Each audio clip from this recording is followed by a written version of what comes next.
I promise you there'll be lots of time to continue the great conversations that you're having right now. And yeah, great. All right.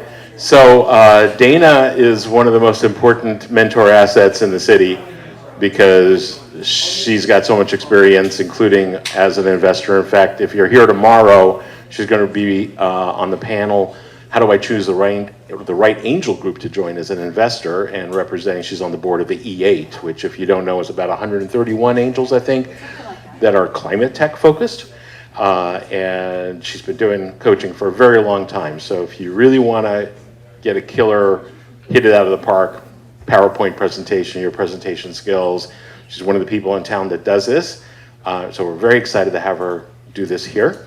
And I'll let you take it away. Thank you so much.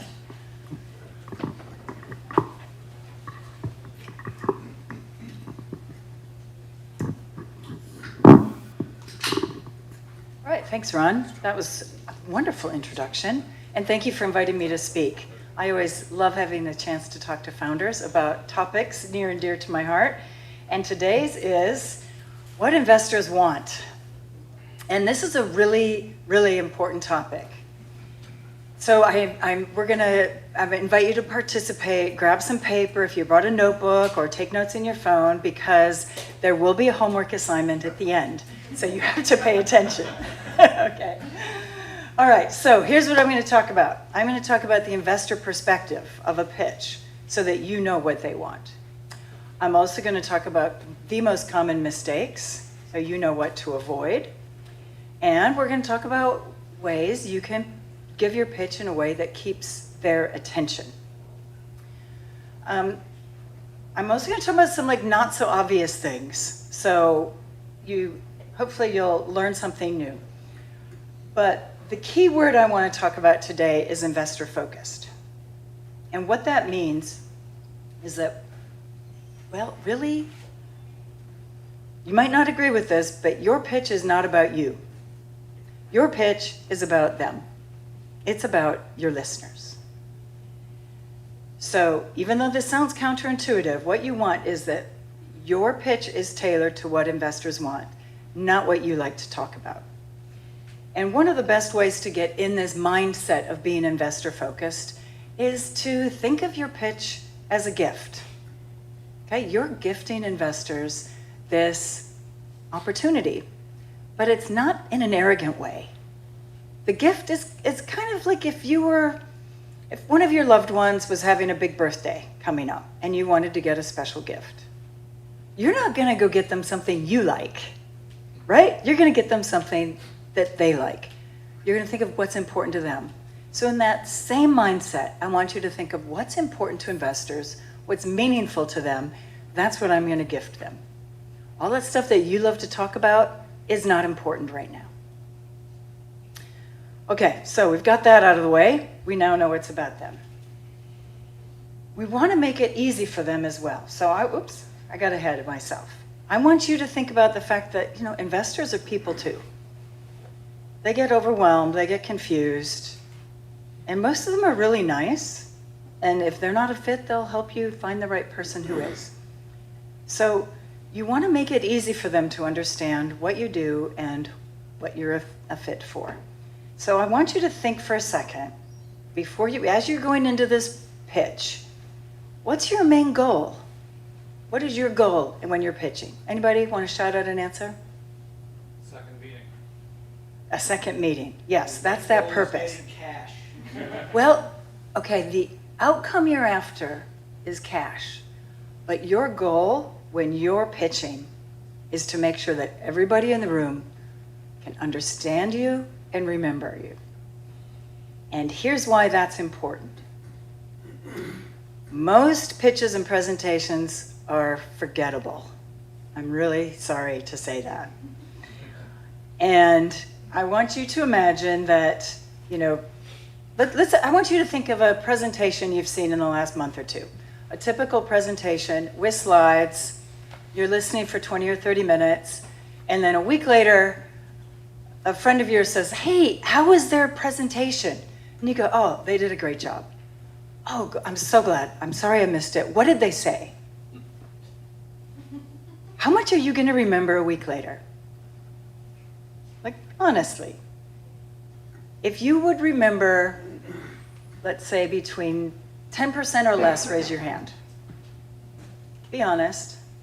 Come on. All right, very good. If you'd remember 20% or more, raise your hand. Okay, well, some people with a photographic memory. If you'd remember 50% or more, raise your hand. Wow, okay, real photographic memory. I ask this question a lot. The most common answer I get is between 5 and 10%. All right, so that's normal. But that's a really low number considering that person put a lot of work into that presentation. And when you give a pitch, you're going to put a lot of work into that pitch. And I want you to imagine you've given a pitch to a room full of investors, and a week later, when they're talking to their investment partner or their boss, and they're asked, who have you seen lately that's interesting? Are they going to remember you? Are they going to remember what you do or why they should be interested? And I know that this is a problem because I'm in these investor conversations where somebody will say things like, okay, we'll mention a company and they'll go, yeah, I didn't get it, which means they were confused. Or they'll say, I don't think they even talked about their business model. Did they? I don't remember. Or worse, they'll go, remind me who that is, right? They've seen a pitch a few days ago and it's now a blur. They don't remember who that was, what they did. So my goal for you is that when you give a pitch and a week later investors are talking about who they've seen, that they remember you. They remember what you do and they remember why they like you. But it has to be done with intention so that it's memorable. So here's why that's important. So I've been focused on communication skills most of my career. I've done presentation skills training, selling skills training, communication skills training. And then when I became an angel investor, I started looking at pitches with two hats. Yes, I'm an investor with E8. I see lots of pitches. I'm a pitch judge at different events like I will be today. So I see hundreds of pitches. And so I have a pretty good idea of what investors want. But then as a trainer of presentation skills, I notice a lot of things. Like I notice how people are communicating when something really works. Like, okay, what are they doing that made that so engaging and so memorable? And I also notice what people are doing when something's not quite working. And so I want to share some of those observations with you today. And here's the big one. Sorry, didn't mean to. Okay, so here's the most common mistakes that I see in a pitch. The first one is TMI. Too much information is crammed into a short pitch. The second one is that the content is not quite focused on what investors want. And then the third is that the delivery is just not engaging. It's hard to listen to, it's boring, people are talking to their deck instead of their audience. So we want to not do any of those things. There's good news here. All of these mistakes are fixable, but it requires some awareness and being quite intentional about how you design and prepare. So here's what we're after.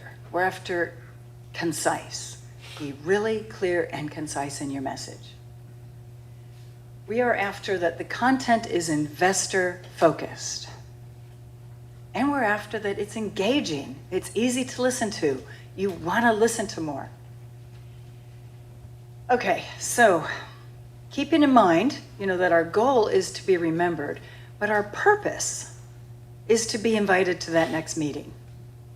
That's really all that you can ask for when you're giving a pitch, because, I don't know, I've never seen it. I've never seen anybody where they give a first pitch and somebody goes, I'm in. Right? It just doesn't happen. So that gives you freedom to be concise. That whole business plan that you're trying to cram into 10 slides and 10 minutes, you don't have to do that, because you only need to give them enough information to be curious to invite you back for a second meeting. So TMI, no worries, you don't have to cram everything in. Okay, we're going back to investor focused here. So the reason that TMI is hard, the reason that people are tempted to cram a lot of information in, is that you're an expert. Okay, you know so much about your business, your product, your vision, what you're trying to do, that you could talk for hours. But it just doesn't work to cram it all into a short pitch. So this does take preparation, because if you cram too much information into a pitch, it goes by in a blur and they remember nothing. So we're going to make it easy. We're going to make it easy for investors to understand what you're talking about and easy to remember. All right, so next in investor focus, we want to make sure that the content is really, really investor focused. So here's where your preparation is important. Okay, so I want you to put yourself in the shoes of investors and think about what they want. And at a high level, investors want to know, what are you doing? Like, what do you do, and are you a fit for me? That's the main thing. So let's make it so easy for them. I often ask investors, what is it that you want in a pitch? And they tell me they want it clear and concise and easy to understand. They want to be able to understand right away what you do. And I hear them complain. I've heard them complain, like, I've read through this 20-page pitch deck and I have no idea what they do. And I've seen people at investor meetings give a 10-minute pitch, and then there's silence, and then the first question is, could you just explain what you do in 1 or 2 sentences? So that whole pitch was a waste of time. They've left them confused. So we want to make sure they get it right away in a way that gets attention. So here's our presentation skills trick, and that's the hook. If you give them a hook right at the beginning, it puts the whole rest of the pitch in context. Now they understand what it is you do at a high level, so everything else makes sense. We want to keep it short and easy to get right away. That makes it memorable. If something is short and simple, it's easy to remember. So it needs to be in conversational words, not long technical speak, because they're not going to remember that a week later in their investor meeting. You want a simple language. 8th grade science class. If you have any kids or nieces or nephews in middle school, and they said, hey, Uncle Jamar, what is it that you do? What are you going to say in 1 or 2 sentences that's really easy to understand? That they'll understand well enough that they can go tell their science teacher and go, well, my uncle does this. That's how I want you to think of your hook. So that's your assignment for afterwards, so keep thinking about that. What's my hook? What's my hook? So here's some formats that make that simple. You could but I want you to think about not just the technical stuff of I'm building this. Like, what's the outcome? Think of your customers. What's the outcome for your customers? That might make it a great hook. Like, I help X so that and then what's that benefit? I help founders create an impact so that in their pitch, so it resonates with investors. There's other types of formats, like we create or we provide in this, but think of the outcome to your customers, not just the technical thing of what you're building. Or you could use your hook as like a tagline that puts your whole business in the context of something that's familiar. I've heard people say, we're the Airbnb of our industry, or we're the Uber for such and such an industry. So the key is to make it easy to understand, and they can kind of go, okay, yeah, I get that. And so that's the what you do. So let's start with the hook. And at the end, we're going to practice on each other. That's your lunchtime assignment. So hang on to that instruction. Okay, then we're going to brainstorm on the pitch message. The pitch message, again, is investor focused, and it's focused on what investors want, which means they're trying to figure out if your business is a fit for them. They're not your customers.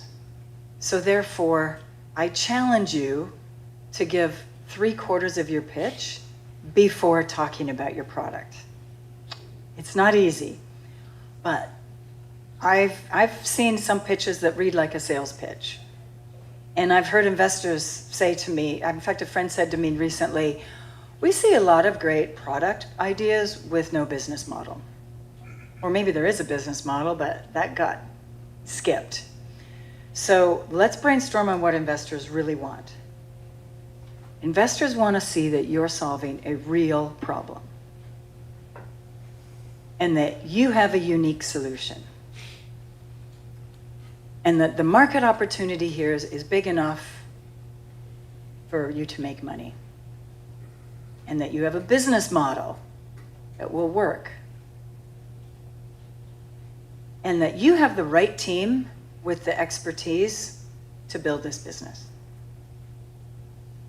And you have some traction or some market validation that shows that customers are ready for this. What's not on here is product features. And I know it's really hard to not talk about product, which is why I challenge you to talk about these 6 things before you talk about product. Because founders love to talk about their product. They love to talk about the features, the new things in development, their plans for the future. And I get it, I know, because you believe in your product. And you and your team are working really hard on product development. And you're excited about it. So that's all great. So the problem is, though, is that if your pitch is too focused on product, then investors have to kind of figure out for themselves, is there an opportunity here? Is there a business model that will make sense for this? Who will buy this product? So, and how big is that market? So don't make them guess on the things that are most important to them. Really focus on these things. You can put your product in there somewhere, but start with this when you're doing your brainstorming. Because you know you can talk about your product for hours. Brainstorming on your pitch, focus on that first. Now, the third thing to avoid those mistakes that I talked about earlier is to be investor focused in your pitching skills. Delivering an engaging pitch is just as important as having a great deck.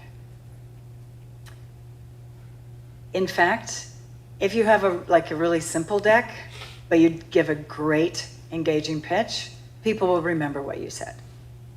If you have a beautiful deck and your delivery is not very good, they probably won't remember you. So this is important. The hard part is, though, is that so many people put all of their effort into their deck. They're getting ready for a pitch and they send me their deck. What do you think of my deck? And they're sharing it with their friends. And they're tweaking their deck until 2 in the morning the night before the pitch. If they haven't practiced the delivery, then all of that deck tweaking is a waste of time. So I encourage you to work on delivering that message in an engaging way that's easy to listen to, and then work on the deck. So, and here's why that's important. You've probably heard this. All things being equal, people like to do business with and refer business to and invest in people that they know and like and trust. And you know what? Even when things are not equal, we still like to do business with people we know and like and trust, right? It's important. And if you're going to bring in an investor and you're going to have to work with them for 10 years until your business is ready to be sold, you have to get along, and they know they have to get along with you, and they have to trust you. So you don't get trust from a deck. You get trust from being authentic in your delivery.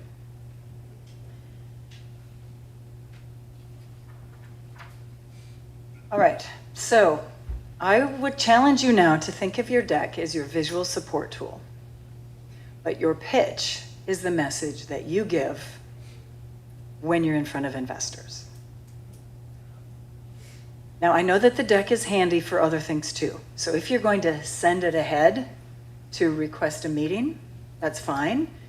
Think of your deck for that, in that case. It's like a resume. If you were looking for a job, yes, you put a lot of effort into having a great resume and you send it to somewhere where you're requesting an interview. But then when you get that interview, you don't just show up and say, here's my resume.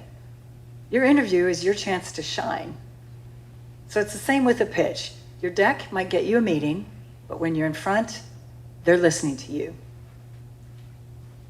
And you probably have two different decks for that purpose. One that is really clear and concise, that gets them curious, so they request a meeting. The next one you use for pitching, and then another one for following up. So you're going to have several versions of your deck, but really the pitch is your message.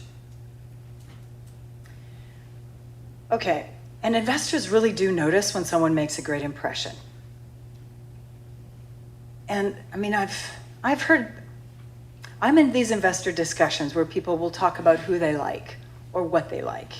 And they'll often say things like, wow, I love her, she's an amazing founder. Or, gosh, he's put together a great team. I've never, ever heard somebody say after a series of pitches, wow, I love that deck. Never. So focus less on your deck and more on your message, and make sure that you can deliver it engaging and pull them in and be authentic. Okay, so how am I doing for time? This is the reason being engaging is so important, is that when a pitch is boring, when somebody's too focused on their deck and they're reading their slides and they're not looking at their audience, or they just kind of are reading through their deck and you know, we're reading and listening at the same time, is investors stop listening. Okay, it's human nature. If somebody's not an interesting speaker, we stop listening. And then a week later, when they're asked by their investment partner, who have you seen that's interesting, they're not going to remember you. So you have to really, it's like an interview. It's your chance to shine. Show them that you are you're compelling and competent and confident, and you're the kind of kind of founder investors want to invest in. So here's the steps to make all that happen. The mindset is, of course, to be authentic, right? Feel like you're in a conversation. You're not just lecturing about a product. Here's how you're going to then do the create and practice. First of all, you have to practice, practice, practice. I'm missing a step here. Doesn't matter.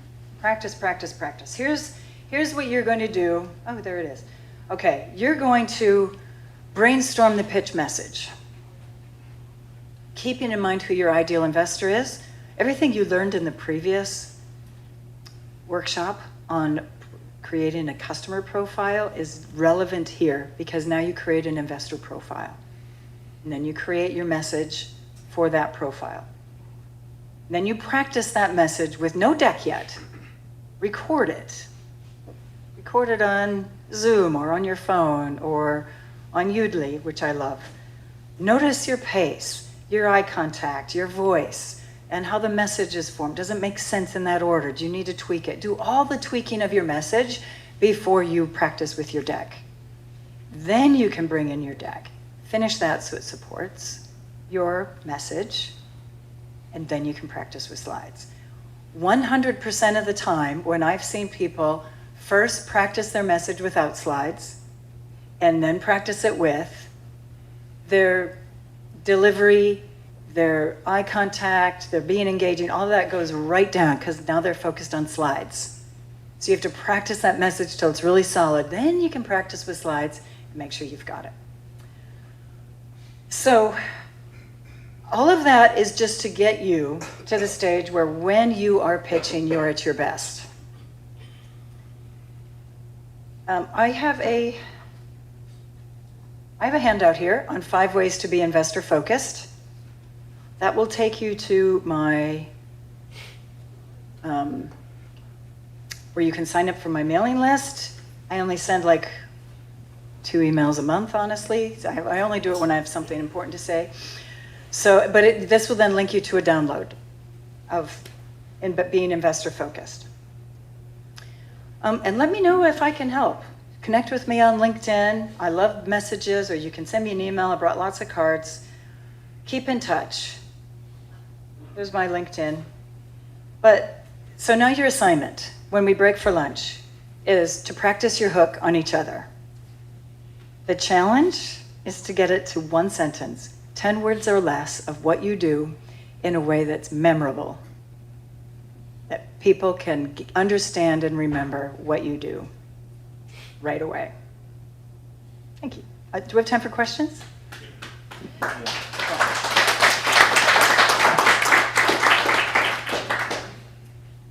What was the name of the service, Udley, that you Udly. mentioned? Udly. I often have it up on here. It's app.udly.ai, I think. And if you use Dana Robinson 20, you'll get a 20% discount if you sign up for the unlimited plan. How do you spell Udley? Yoodli. Never got it. It's what it does. It's an AI tool that you practice your pitch in front of the video camera, on your computer. It records it, and then it'll show you after a few minutes. It'll show you the recording, the transcript, some AI feedback on this sentence ran on, this was confusing, try this. And it'll also give you the analytics. How long is your pace? Or are you speaking at a natural rate of words? Are you pausing? And I met the founder of Udly back when it was called something else and gave him a lot of feedback. So some of those features in the analytics are things I requested. So try it. If you send me an email, or a LinkedIn message, I'll send you the link so that you can end with the code. So, thank you. Thank you so much, Dana. And I'm sure you'll agree with me that even if you're sitting in front of a computer and practicing, or even sitting with your team and practicing your pitch, it is not the same thing as stage fright. And so I often, when we do our venture conferences here, we spend a lot of time with each company, and we get their pitch remotely, and then they end up on stage here, and it's nothing like they gave me on Zoom. All of a sudden, they're getting nervous, they're forgetting to breathe and pause, they're repeating themselves over and over again. And so we like to give entrepreneurs as many opportunities as we can to pitch, and also to pitch at different cadences, different lengths. Because you're going to be in front of Alliance of Angels with, what is it, Brent, a 5-minute pitch? Only 5 to 10. 5 to 10? Not 10. 10 minutes, 10 minutes, good. I know some groups do 12, many groups do 5, and you got to get really practiced at just being able to keep the most important information out there for the 5-minute version, 7-minute version, etc. But it's one of the maddening things about fundraising is there's no standard in the format. We have Founders Live events here, and they're 99 seconds. So that's a good one for people to try. We have New Tech Northwest events here, and they're 8 minutes. So in that spirit, we threw a little obstacle out there for the entrepreneurs to circumvent, which is it's a 5-minute pitch. When we're going to start at 1 o'clock, you're going to see 5-minute pitches today, and if they graduate, they matriculate up to Investors Day, 5 of them will. Tomorrow they're going to do a 10-minute pitch. So they're going to have to adapt from today to tomorrow, which is very typical of you're doing the rounds with investors. Or you get into the VC and they say, oh yeah, I thought I have in half an hour, I got 15 minutes, can you do it? And at that point I would just shut the laptop down and just give them the pitch directly. And you got to be prepared for that too, because guess what? Sometimes slides don't make it. I was telling Peter this morning about the time I flew down to US Venture Partners and I pitched them. This was before the internet, before thumb drives and USB ports. And I knocked a glass of OJ or Coke or something into my laptop on the first slide. And they said, no, we won't take the pitch without the slide deck. And I went home with a broken computer, right? So anything can happen, be prepared. And we're going to give you as many opportunities to get up on stage and do what we're going to be doing today. And I will ask for some kindness for some of the people who were asked to do this yesterday. We had a couple of people drop out, and you're going to see Chick Hendricks, are you in the room? He's going to be pitching because I asked him when he walked in the door. Okay, but you know, he's been doing this for a long time, and I bet he's going to do a great job. By the way, in case you don't know, there's 4 more bathrooms down there if there's ever a line. But the food truck's out there. We got tables set up and for networking while you eat, as well as any of the open conference rooms. Feel free to take them. And let's be back here promptly at 1 o'clock. I apologize, we're about a half hour late with all the construction and stuff, but we'll see you back here at 1 o'clock.